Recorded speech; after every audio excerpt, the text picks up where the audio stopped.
نبی اکرم صلی اللہ علیہ وسلم نے ایک مرتبہ 3 دفعہ قسم کھائی، خدا کی قسم وہ شخص مومن نہیں، خدا کی قسم وہ شخص مومن نہیں، خدا کی قسم وہ شخص مومن نہیں۔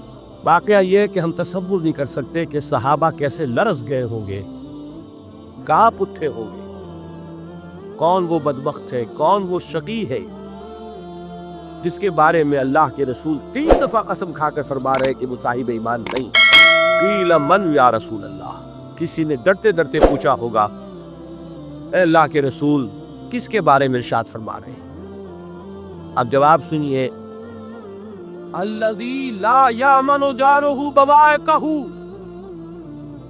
وہ شخص کے جس کی ایذا رسانی کی وجہ سے، جس کی بدخلقی کی وجہ سے اس کا پڑوسی امن میں نہیں۔ یہ کوئی گناہ کبیرہ ہے؟ آپ کی فہرست میں تو گناہ ہی نہیں، کبیرہ کیا سوال، صغیرہ بھی نہیں۔ زیادہ زیادہ آپ یہ کہیں گے کہ ذرا بد اخلاقی ہے، کج خلقی ہے، بس اچھا کردار کا معاملہ نہیں ہے، یہ کہیں گے، گناہ کی فہرست میں نہیں آئے گی بات۔ کبیرہ بہت بڑی شے ہے، لیکن اس پر اللہ کے رسول نے 3 دفعہ قسم کھائی، ایمان نہیں ہے، ہرگز نہیں ہے، خدا کی قسم نہیں۔ اب بتائیے ایمان اور عمل علیحدہ ہو جائیں گے کیا؟ یہ ہے مسئلہ جو امام بخاری کے سر پہ ہے۔ اور سنیے، فرمایا حضرت انس ابن مالک نے، یہ روایت جو میں نے آپ کو ابھی سنائی ہے یہ کوئی ایسی ویسی روایت نہیں ہے، متفق علیہ ہے، بخاری اور مسلم دونوں میں موجود، اس سے اونچا درجہ روایت کا ہی نہیں۔ راوی کون؟ ابو ہریرہ رضی اللہ تعالی، ان کی والدہ لے کر حاضر ہو گئی، یہ بچہ حضور آپ کی خدمت میں رہے گا، آپ کی خدمت کرے گا، آپ کے پاس رہے گا، ٹھیک ہے۔ وہ حضور کے خادم خاص ہے، جیسے ذاتی کوئی ہوتا ہے معاملات میں مدد کرنے والا، خدمت کرنے والا، وہ ہے انس بن مالک۔ جو کہ ان کا تعارف ہو گیا ہے رضی اللہ تعالیٰ عنہ، تو ایک بات پہلے اور سنا دوں،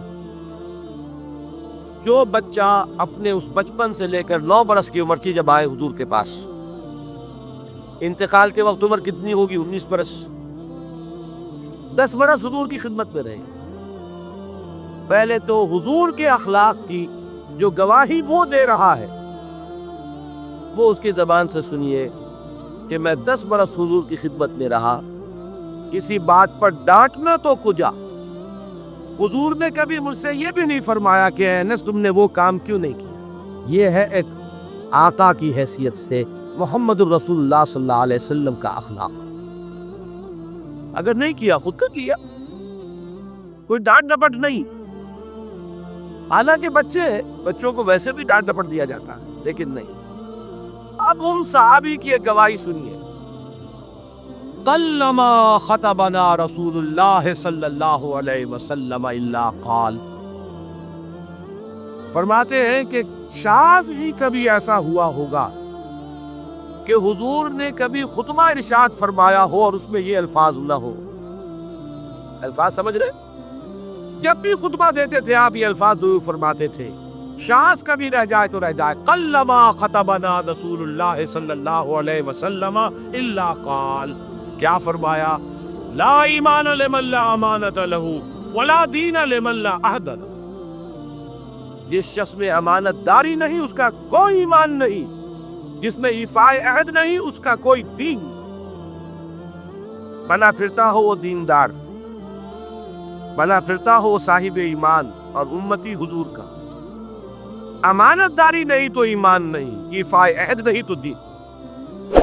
جس کا فرمان ہے، کسی آج کے زمانے کے مفتی کی بات نہ سمجھ لیجیے گا کہ جس کو آسانی سے آج چاہے تو رد کر دے، یہ محمد الرسول اللہ صلی اللہ علیہ وسلم۔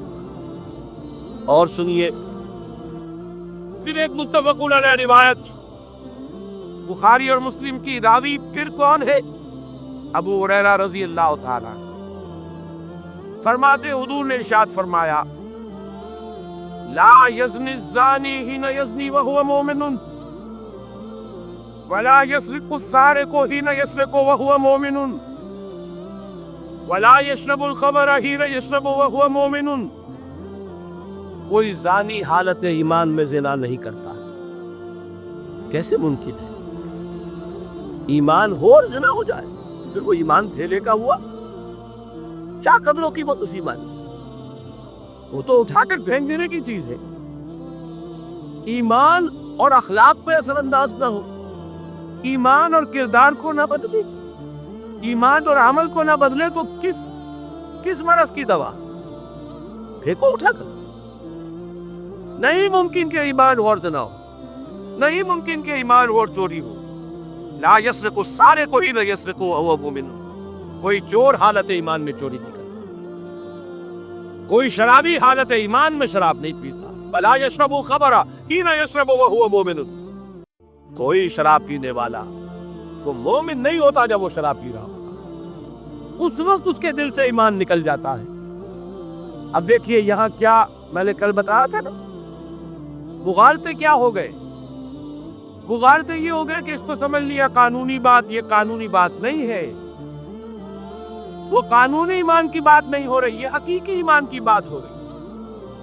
قانونی ایمان کی بات ہو تو یہ کافر ہو گیا، پھر کافر نہیں ہے۔ قانونی ایمان کا دار و مدار قول پر ہے، یہ وہ حقیقی ایمان ہے، قلبی یقین والا ایمان، اس کے بارے میں فرمایا جا رہا ہے وہ دل سے نکل جاتا ہے تو گناہ ہو سکتا ہے۔ ایک اور حدیث میں حضور نے اس کو اور واضح کر دیا، جب کوئی شخص